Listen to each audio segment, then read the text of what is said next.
Hello and welcome to this week's episode of Dadas Show, coming to you from Best Western Hotel Upper Hill here in Nairobi. I'm your host, Ashiko Mbone. The Dadas Show aspires to promote a spirit of sisterhood and solidarity amongst Kenyan women. And we do this by creating an open and a safe platform for women to discuss issues affecting them, be it their work, be it their lifestyle, be it their health, anything that is attending to a woman's life, we discuss it here on this particular platform. Now, on today's episode, we will continue a conversation that has caused a need for concern across country members. This is the rise in the cases of teenage pregnancy. We had the pleasure of hosting two non-governmental organizations in a previous episode. These are people who have taken it upon themselves not only to create awareness, but to also educate girls on sexual reproductive health.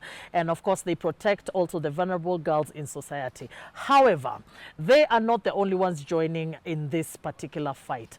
Honorable Doris Donye Aburi, who is a women representative in Kisii County, has also expressed deep concern in the rising cases of teen pregnancies, especially in her county, and is currently sponsoring a bill that is seeking to boost the fight against gender-based violence and female genital mutilation, FGM, which she considers a key driver to teen pregnancies. She will tell us a little bit more about this bill and the strides that she and the government are taking and intend to take in the fight against teen pregnancies. As always, we encourage you at home to take part in this and any other conversation that we may have by communicating with us on all our social media platforms at KBC Channel 1. You can also reach me across all social media platforms at Ashiko the host. Now, before we jump into today's conversation, let's take a look at the following feature.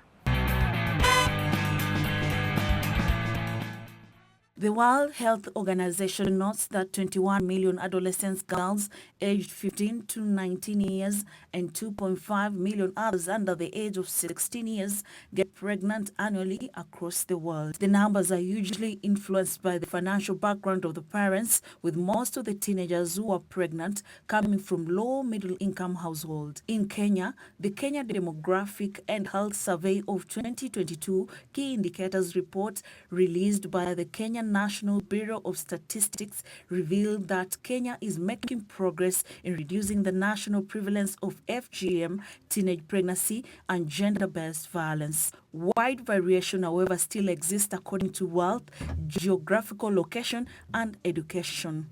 Teenage pregnancy is not new in Kenya.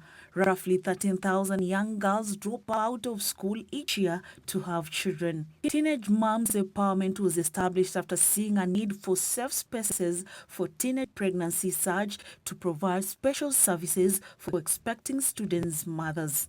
These students benefit from in-house therapists who provide counsel to the new mothers while they receive a state-certified education. An organization that empowers teenage mothers with vocational skills.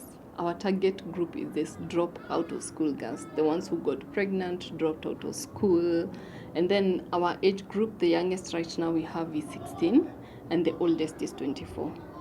24, if she got a child at 15, the consequences of teenage motherhood is still following her. And if she doesn't have anything to do, we still take them in. But our preferable age is 16 to 21. So we train them, like this year we've been training them on beauty, that is how to do makeup, manicure and pedicure. And of course next month we are opening a parlor for them where they can intern. Many of these teen mothers have been subjected to stigma, rejection, or violence by partners, parents, and peers. So first I would say the government, the community, and even the society at large is not doing enough to create a space for teenage mothers. Come to school where the government is more involved. There is no space, safe space. If a girl gets pregnant, everyone is teasing her. They can't even go talk to the teacher. Unajua, the teacher is already stressed na mambo yake, then where does this girl run to? If you go to the government, the chiefs and all that, they're not involved. So the root causes of teenage pregnancy, I would start with that lack of information. If you walk to a school and talk to a child about reproductive health, right now, because we have social media, we think it's out there.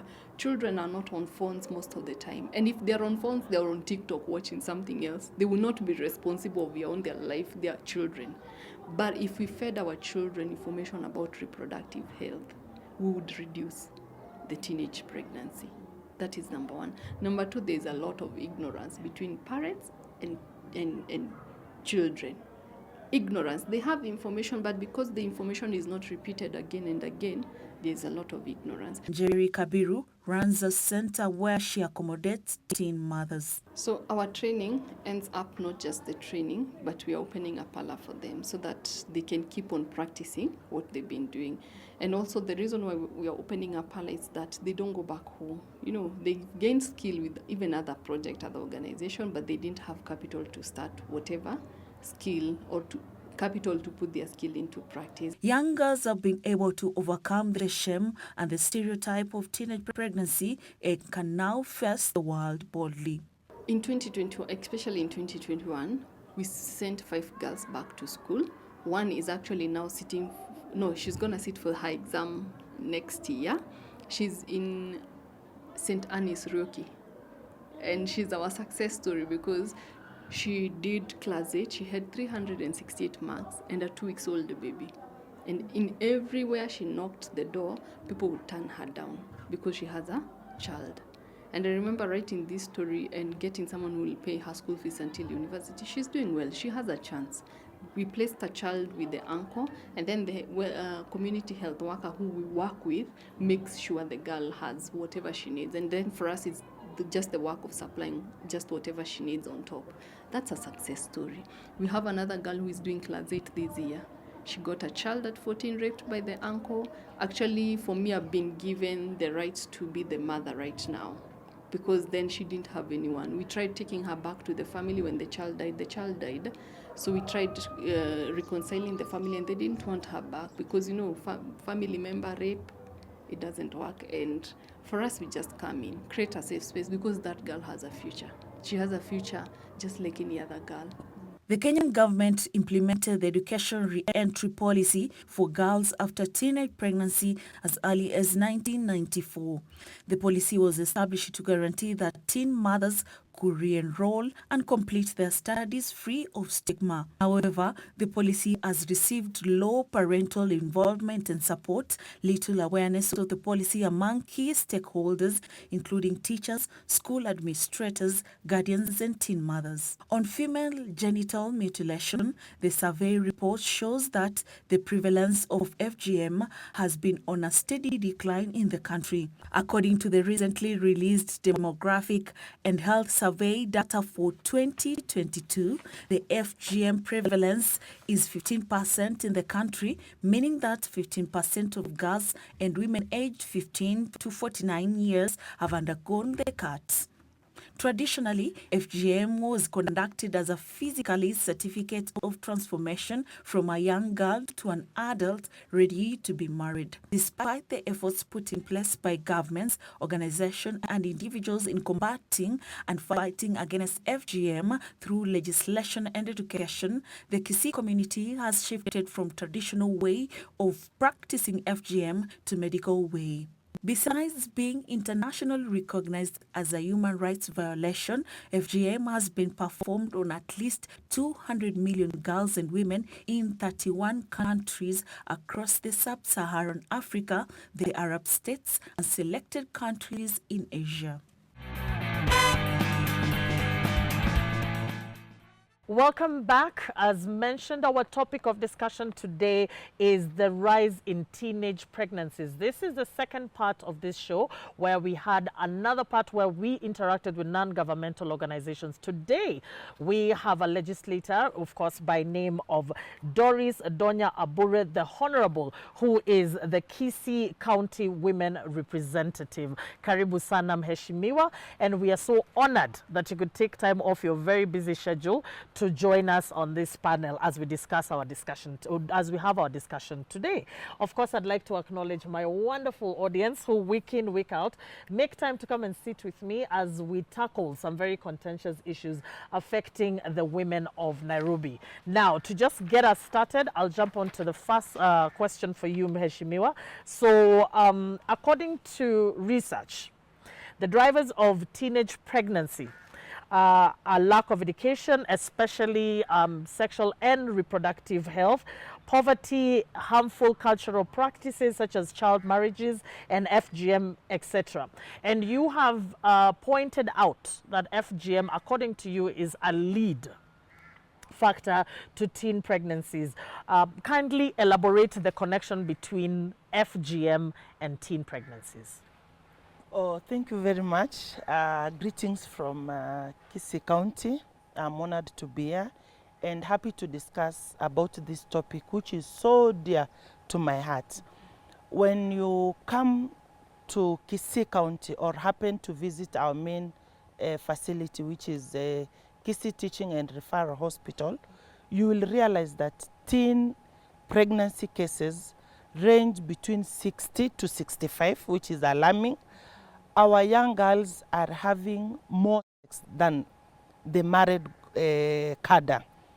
Reason, being born and bred in Kisii, FGM is a gate pass to womanhood. Yes. Girls are always told by their aunties or their mothers, we are performing this act so that you are now a woman.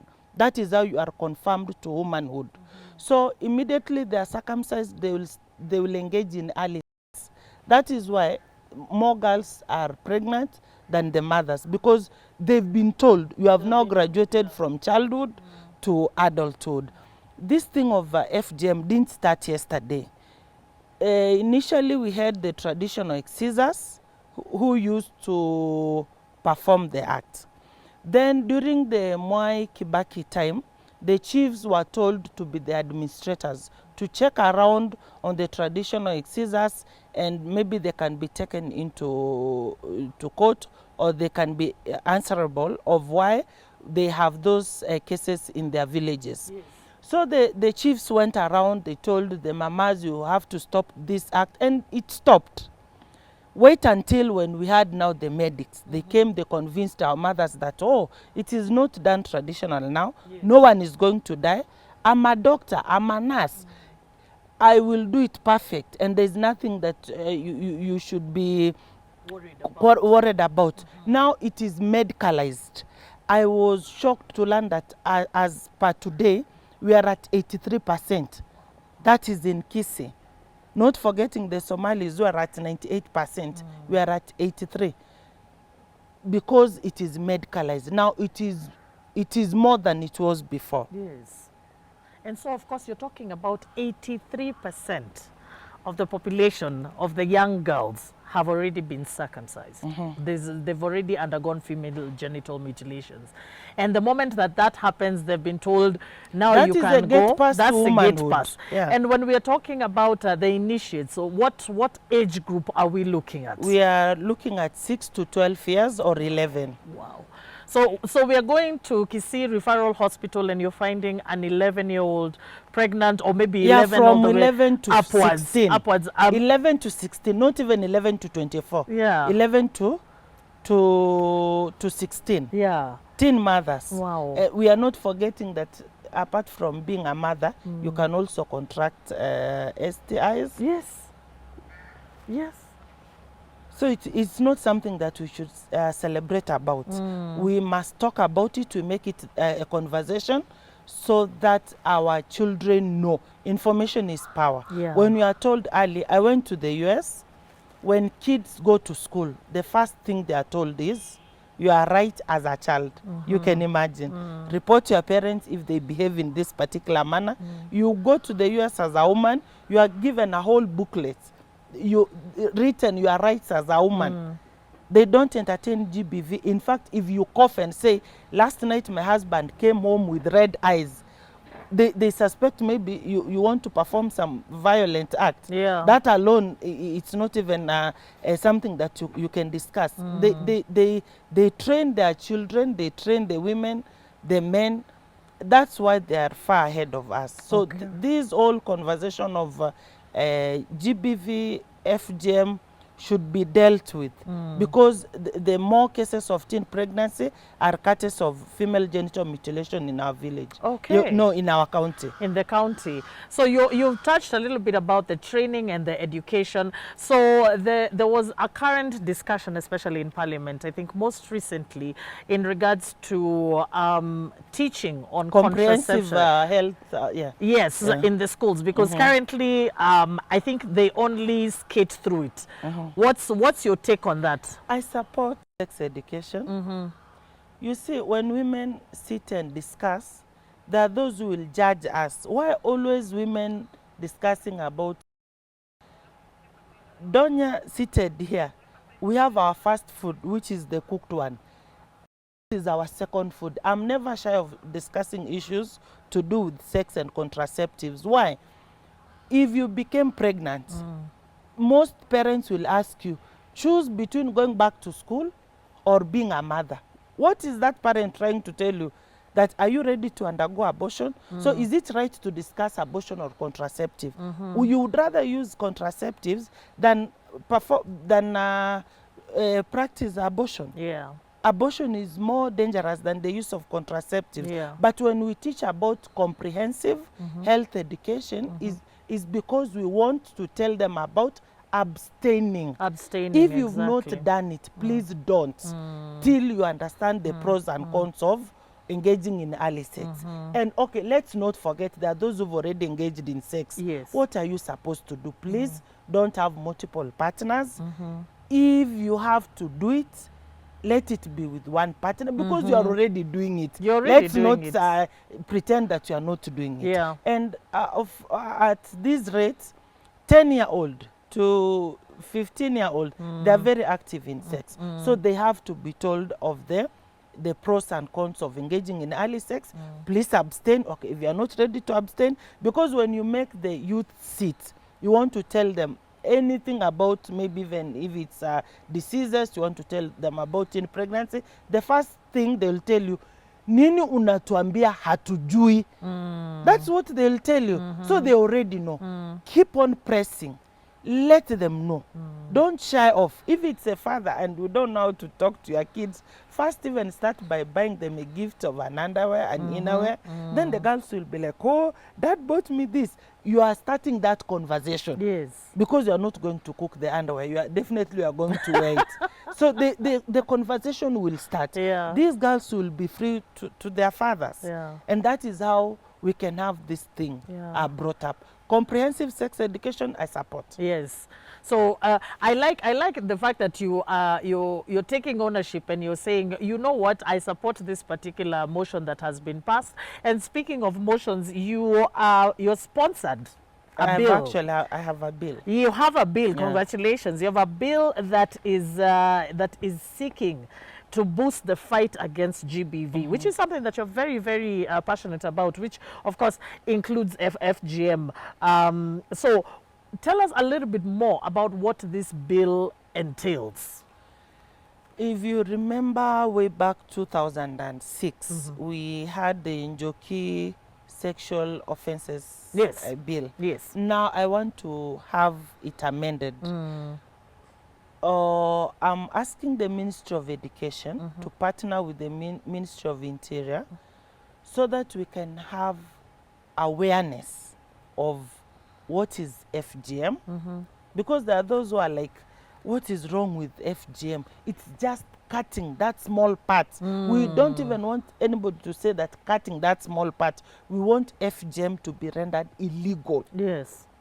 So I want the awareness to be done on FGM, teen pregnancy, gender-based violence. If you've not realized in the past, there are several cases of the police officer maybe shot himself and shot the wife. The man killed himself and killed the wife and children. So I want the community to understand all these things, ranging from teen pregnancy, FGM, GBV.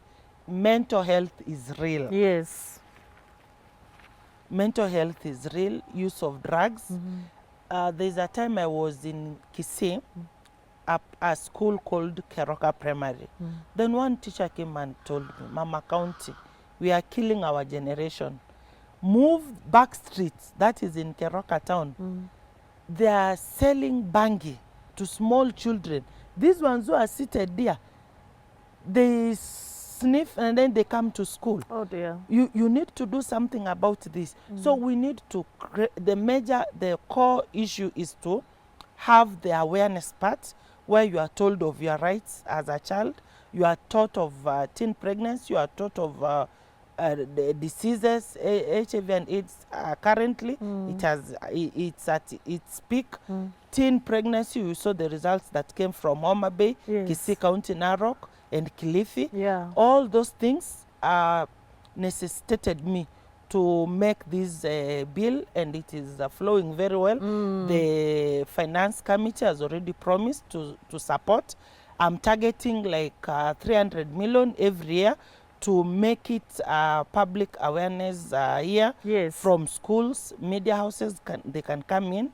So when you see that coming on board, please know that we want to perfect on this thing of teen pregnancy, because women are the vanguard of social change in our societies. Yes, they are. Yeah. I agree with you completely. So our next question is, so we've already talked about the bill, which congratulations. I'm really, really excited to see you roll out.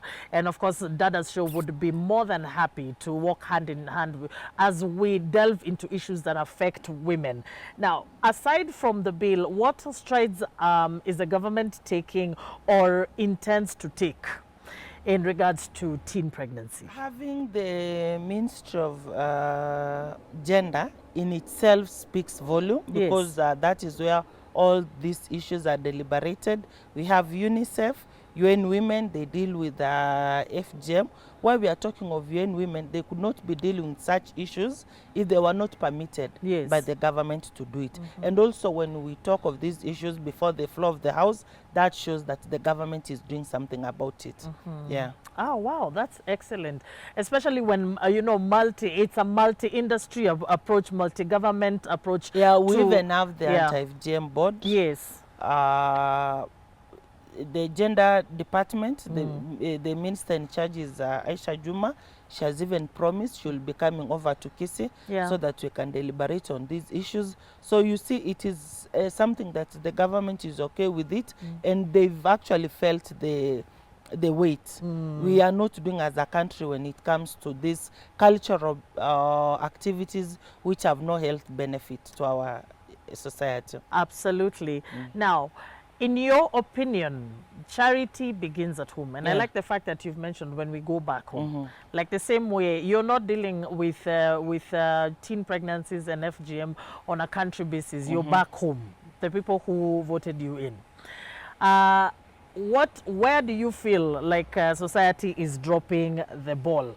And where is society dropping the ball, and where does society need to step up? Here we are talking about the educators, we're talking about the parents, we're talking about the guardians. Where do you feel like they need to step up? I'm happy in Kisii.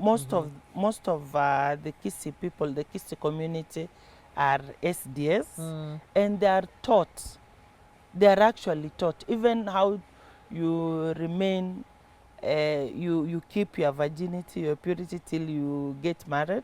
They are taught. So the SDA church is good in doing it. Yes.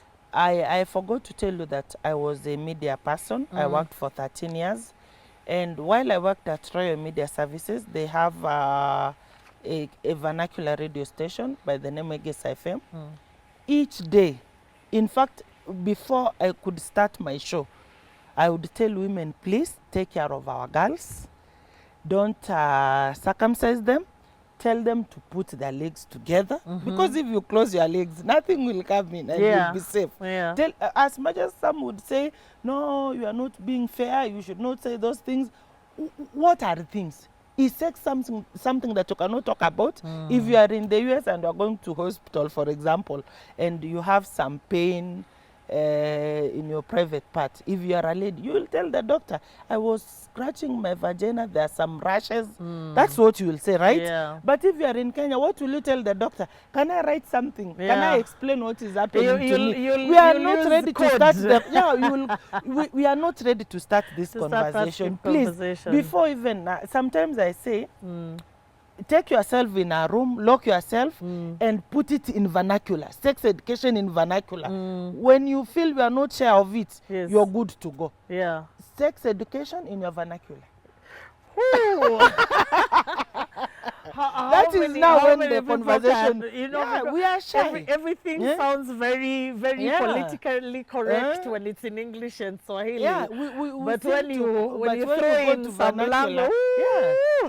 But we It'll need make to you have that blush. discussion. Yeah. We need to talk about it. we really The do. church, the chiefs, police, the Ministry of Interior, Kindiki, he can talk to the chiefs. In fact, they are the best people to curb this menace. Absolutely, yeah. If he talks to the chiefs, they report those cases, we will be somewhere. We'll Yeah. be somewhere. I agree with you completely, Mheshimiwa. Now, finally, before we go on a break, if there's someone at home who's watching, and of course, like you've said, the whole medicalizing, I don't know if that's an appropriate word, of FGM, which of course is the gateway to teen pregnancies in KBC County. If there's somebody at this particular moment who is watching and she's being forced to get into it, what is the appropriate channel for her to get help? She's watching somewhere in Keroka. As I've said, FGM has no health benefit, parents. You can have that perception that police officers don't help. Don't lose hope. Yeah. Try to report to the nearest police station. Yes. I've made it available for anyone to access my office, be it I'm there or not. They can always report these cases. When I go to KBC, for example, which I do twice a month, I always take the reporting book. Those cases that seem difficult, I report to the commissioner. I'm in good contact with the KBC commissioner, Mr. Njera. Yeah. So report, don't keep quiet, don't shy off. Like there's a parent who came to my office and she was telling me, Donya, what do? I asked her, what's the problem? My child was defiled. I went to report to a police station. Then I was asked, what time was it? I said it was around 7 p.m.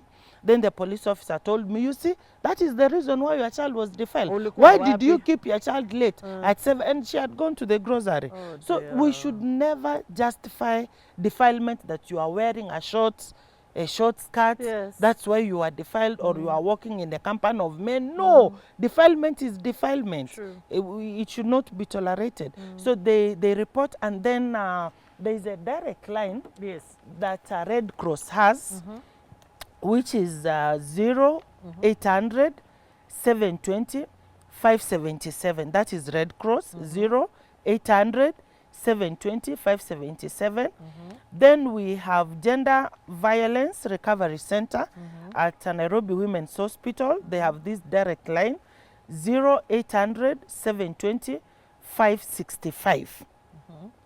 Then we should thank our government. We have enough children officers allocated around across the country. Yes. You can always access those offices and lodge a complaint. Yeah. Okay. Thank you so much, Mheshimiwa. We're going to take a short break, and remember the numbers that were shared were in case you need the assistance. The Red Cross number and the GVRC number are going to be shared on the social media platforms, and of course you can find them if you whenever you access the portal, the Red Cross portal or the GVRC portal online. So we'll take a short break, and then we will be back for the question and answer session. Don't go far away.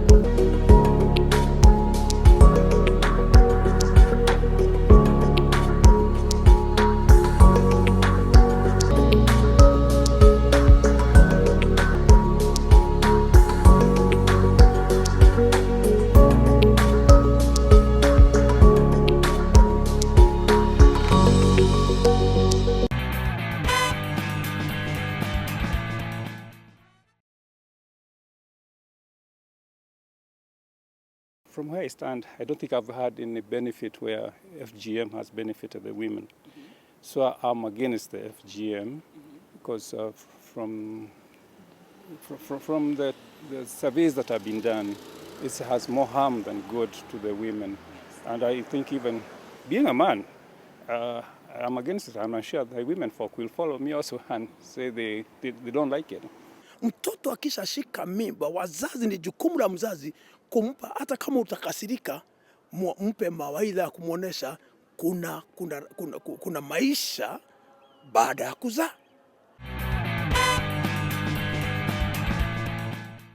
Welcome back to the second part of Dadas show. This is a part that I personally love because our audience gets to interact with, of course, Mheshimiwa and ask questions that they have been pondering on as we're having our discussion. Remember, our discussion of the day is the rise in the cases of teenage pregnancies, part 2. We previously had the part 1 where we interacted with non-governmental organizations, and here we're interacting with the government. What strides are being taken, you know, in terms of preventing and of course curbing this menace to society? As usual, you can always contact us on all our social media platforms at KBC Channel 1 or my personal social media at Ashiko the host. I look forward to hearing from you. So to start us off on this question and answer session, we begin with Tamara. My question to you is, what is the government doing, or the people who are concerned with such issues doing, to keep these young girls busy? Oh, thank you, Tamara. Oh, we have TVETs, which our youths are very reluctant in enrolling.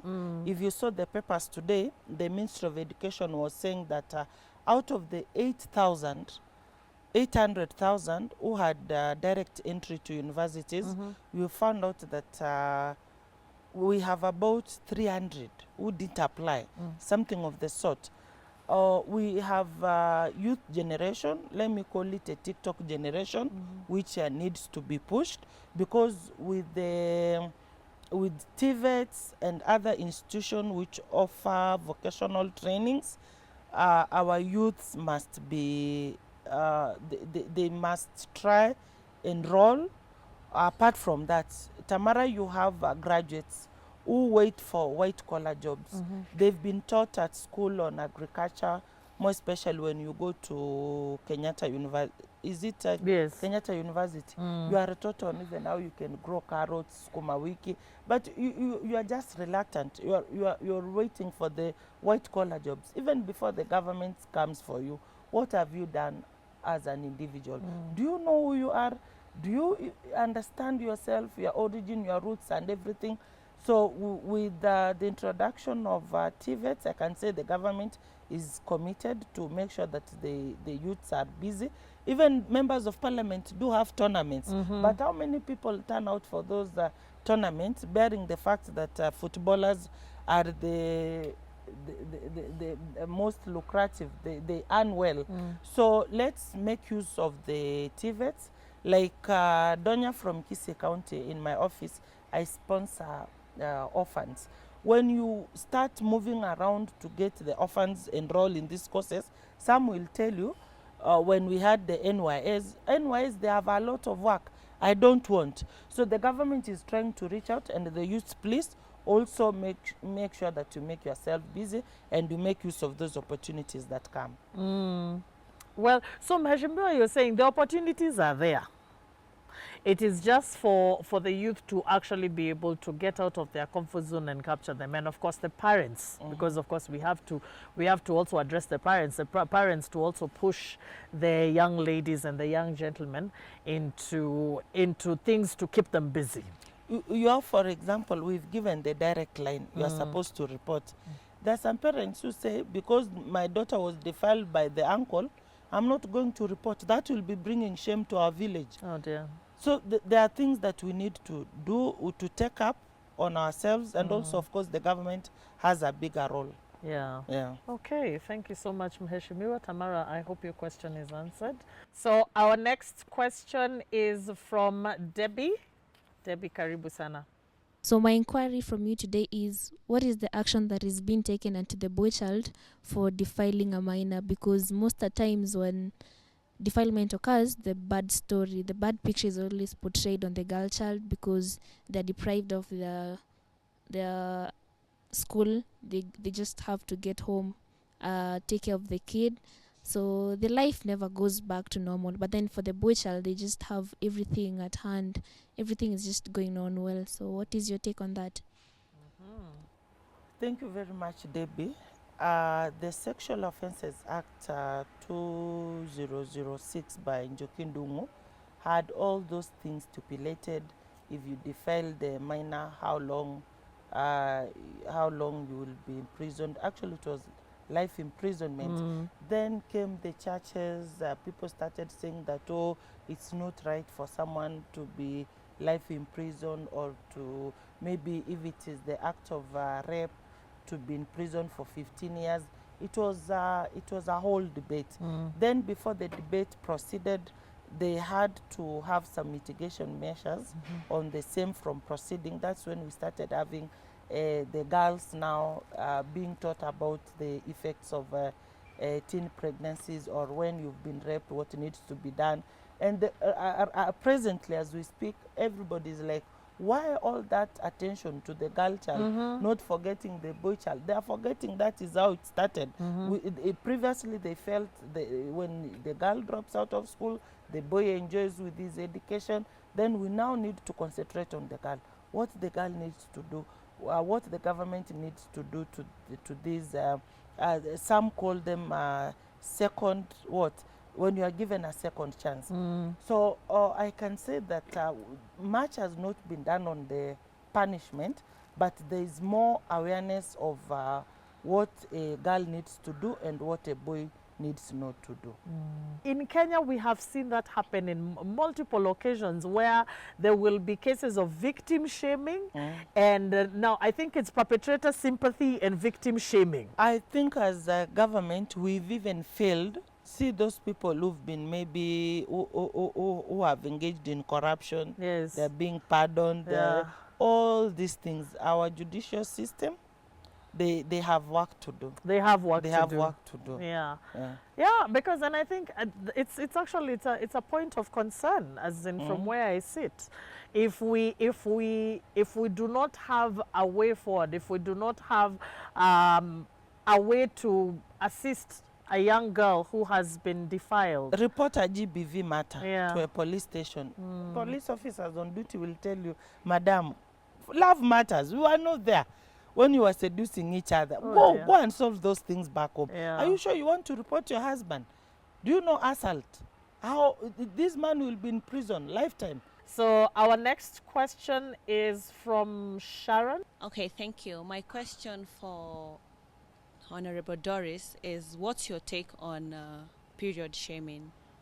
Because us as women, most of us, we don't feel comfortable when we are being shamed because of periods, which is very normal, and we want to feel free because this is how we are created, right?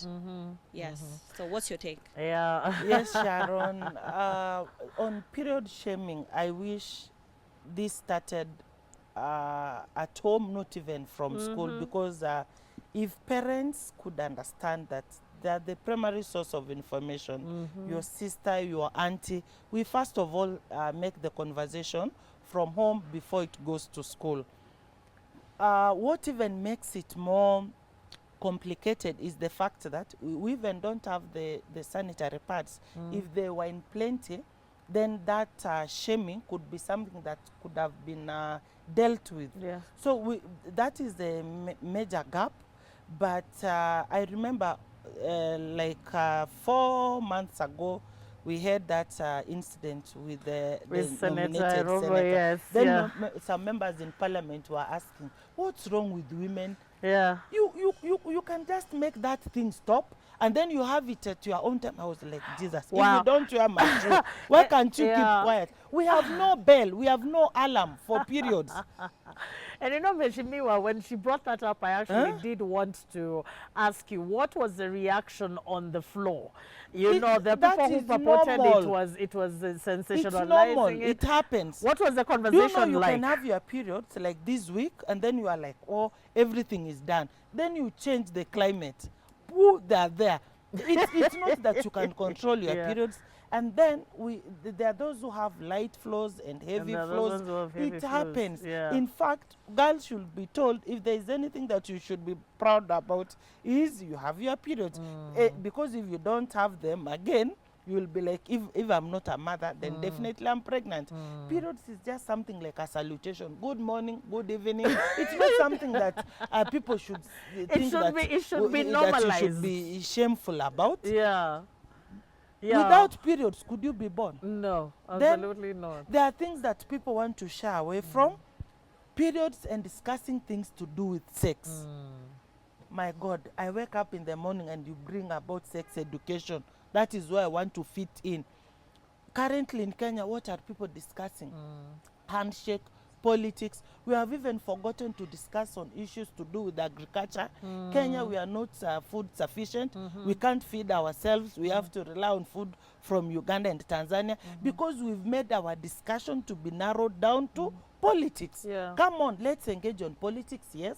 Let's engage on sex, which I repeat is our second food. And then let's discuss on agriculture. At least with those three things, we are good to go. Now you want women to discuss politics. You've discussed this politics each day. Yeah. Look at what the demonstrations did to our youth. Most of them have died. I've not seen any leader die. We debated this thing before the floor of the house. Yes, I was opposing the bill, but no one died. Why must our youths die? I don't want to divert from what we are discussing, but the issue is when we talk about GBV, those are real things. Those Women are are real beaten. issues. Yes. They are beaten and they have nowhere to report. Yeah. In fact, your mother-in-law will tell you, why are you feeling sad and your husband was correcting you? What's wrong with you, my daughter-in-law? If he does not beat you, he does not love you. Amekutoa ujinga. Yes. What's wrong with you? Why are you mad with Raymond? It's just kutoa ujinga. Ni kukufunza na kufunza. kukufunza Unajua tabia. yeye ndio mwalimu kwa hiyo And nyumba. then even when women have chamas, they say, if your husband is not beating you, he doesn't love you. He does not love you. Come on, women. And these are the conversations that we should be having. And you know, by the time you're hearing about statistics saying that 83% are the numbers of FGM in Kisii County, those are the conversations that should be had right now. We're talking about GBV. Today, let us These are the have them conversations tomorrow. that we As have. men We should be maybe having. deliberate on politics and other stuff. Yeah. We let us concentrate. This is our agenda. This is our agenda, and I'm this so is our happy to agenda. actually have you on Dadas show, and we are on the same wavelength, because it's shocking when we are looking at the statistics and you're saying 65% of the people in Kisii Referral Hospital are Teen giving mothers. birth. They are teen Are mothers, teen yeah. mothers, and yet our attention is deviated. And let's not forget what teen pregnancy does. Of course, it robs the girl of her childhood, but it also robs her of an opportunity to see a life fulfilled. If you So see it's cut people short. who discourage from discussing contraceptives, they are not women. I can tell you for free. Men will be like, what are you teaching our daughters? Yet when this man impregnates a girl, he will ask the girl, wewe hujui hizo vitu watu wanatumia? Why didn't you use? Then how would you have gotten this That's food for information? thought. Yeah, That is why food for would you have thought. gotten this information if you don't want our teenagers, our girls to be taught about contraceptives? Yeah. We are just hiding. Yeah, we are hiding. We are hiding behind. Yeah, and like I always said, it's about time Kenyans we stop adopting the ostrich mentality of sticking our heads in the sand Mejivalia and ngozi ya thinking that kondoo. it's going to be somebody else's problem. Thank you so much, Mheshimiwa.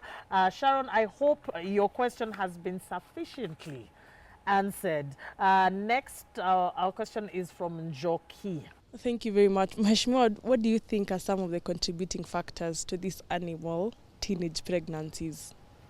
Okay. Oh, thank you very much. I come from Kisii County. What I say that contributes more to teen pregnancy is the fact that there are some girls who don't have information or peer pressure. You just want to do it because your friends are doing it. I can't forget to say that FGM, female genital mutilation, contributes because it's our gateway. It's our gate pass to womanhood. So when you go through the cut, your parents will be like, oh, now you are a grown woman, and then they will start engaging in early sex.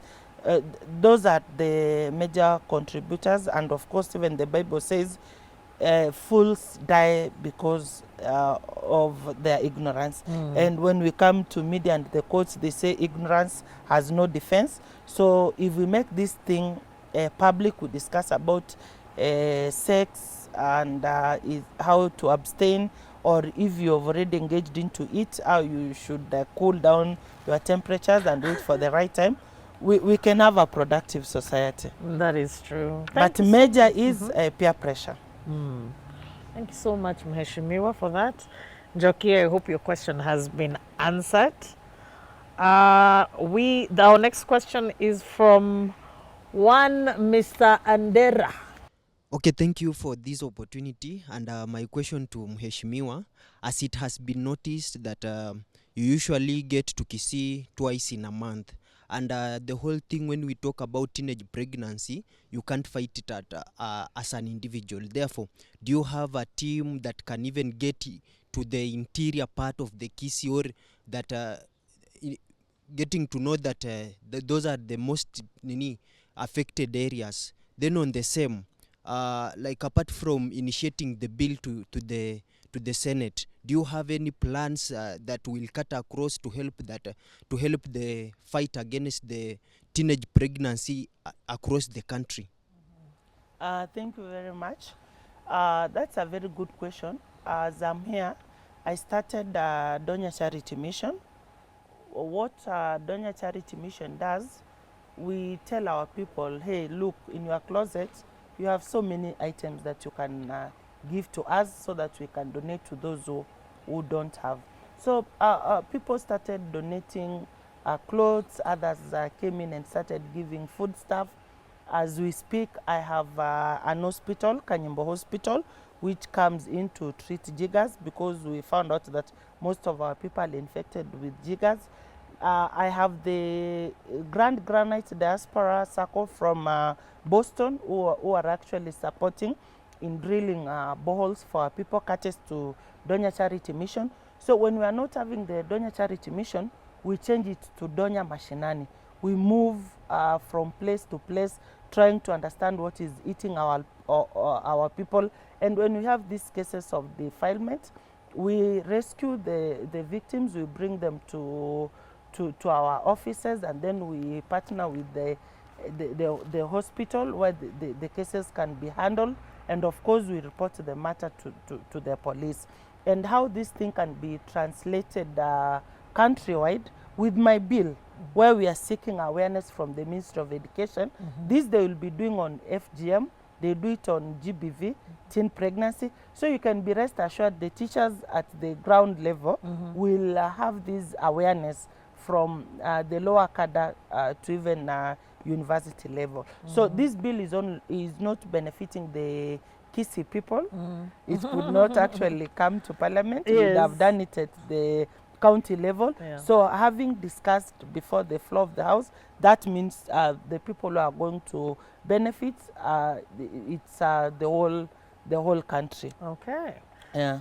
Excellent. So we're very excited about this bill. We're very excited about this bill, and of course we'll share the details of this bill on our social media platforms.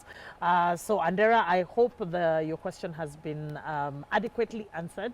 And finally, we have our final question of this question and answer session is from Camilla. Thank you, Ashiko, for the opportunity. My question goes to Honorable Doris. What can be done to change the minds or the narrative of the people who are well educated but still believe in traditional practices such as FGM? Oh, thank you, Camilla. There's a friend of mine who shared a screenshot from the US. When I was there, they were like, Mama County, what are your roles apart from empowering women, youth, people living with disability? I told them, during my free time, I move around creating awareness on FGM, GBV. Then the mzee was like, what's wrong with Donya? Why discuss FGM? We are just we are just cutting the slight part of it. These are people who are in the US. Not even that one who is in South Mugirango in a place called Nyamondo. This is somebody in the US trying to question that why are you so negative about FGM? And for your information, when a man has a wife who has gone through the cut, he will always want to have a partner who is not circumcised. So to men, they have an alternative. That's why they are making noise. That's why they are not thinking properly. But to us ladies, when you already have that scar, it's with you. There is nothing you will do about it. No surgery can be done for that clitoris to sprout, or if there is another term that I can use. So to those who already know that FGM is bad, is because they are talking ill of it. They know they have a plan B. But to us who don't have plan B, we are talking about it so that it cannot continue at the rates that it is now. So when you want to play primitive, there are sharpeners. There are people who tell you, dude, what you are doing is very wrong. We should follow this way. I mean, I like that, because when we're talking about certain, there are certain traditional practices and which are very harmful. And we've had these discussions on many a time where you talk about, when we talk about tradition, are we talking about pouring the bath water out with the baby, or are we talking about, you know, some things that need to be kept? And in my opinion, part of the practices that really need to be discarded is something like female genital mutilation. You know, we should have the medical fraternity coming up and actually explaining the nitty-gritties. When someone is just talking about it's just a small aspect, it's just a small part, it's just a small this. I believe every single part of our body serves a function. Yeah. So if somebody comes and removes something, if you get rid of my ear or something, so I believe there's so much conversation that needs to go into matters female genital mutilation. We need to bring in the experts on board. We need to bring in all the parties involved so that we can have a candid conversation. Is this one of the practices that needs to be written off, or are we pouring the bathwater out with the baby? Of course, we have come to the end of the show, but before we move on, I actually want to give Honorable Doris Donye Aburi an opportunity to give us our parting shot during this episode of Dadas Show. I'm grateful for the opportunity that you've given. I love discussing issues to do with the FGM, teen pregnancy, GBV, what affects us as women, because men have taken a low profile. I've not had a single member of parliament from Kisii or Nyamira, the male ones, discussing about the FGM thing. And then when any of the male come on board, you want to criticize that, oh, why discuss on teen pregnancy? Why discuss on sex, as if you have nothing to discuss about? Sex education and comprehensive one, Donya supports. I will keep making noise on FGM because it has no health benefit. Sit me down, tell me what you've gained from circumcising over. Now we will be at 800 million girls from Kisii County. What you've gotten? Nothing. It's only making these the girls lose their you've lowered their self-esteem. They don't even want to raise their eyes up and have a conversation about it because it has been done to them. So I would ask the government, please, through the Ministry of Interior, task the chiefs, let them go deep and fight these vice. We cannot be talking of illicit brew. Our illicit brew in Kisii is FGM. When we talk of bandits, our bandits in Kisii is FGM. You know, when people visit Kisii, it is very calm, green. They even forget that we have problems. Our major problem is GBV, FGM, teen pregnancy, drug use, and now mental health, which is real. Yeah. Thank you so much for that parting shot. And of course, like I always say, we need to confront some of these hard truths and the realities of what our life as Kenyans are, and we need to address some of these issues with honesty and openness, and that's the only time we'll actually be able to find a lasting solution. Remember, you can always share your thoughts and your opinions on this conversation and any conversation that we have had prior to today, and we always look forward to getting your feedback. Reach us on KBC Channel 1 across all social media platforms, and or at Ashiko the host across all social media platforms. We look forward to hearing from you. So, of course, on behalf of the production team at KBC, our location partners, Best Western Upper Hill Hotel here in Nairobi, and myself, Ashiko Mbone, and of course, Asante Sana Mheshimiwa for making time to come and sit with us. We thank you for tuning in, and we will catch you same time, same place next week. Have a lovely, lovely week ahead. Bye-bye.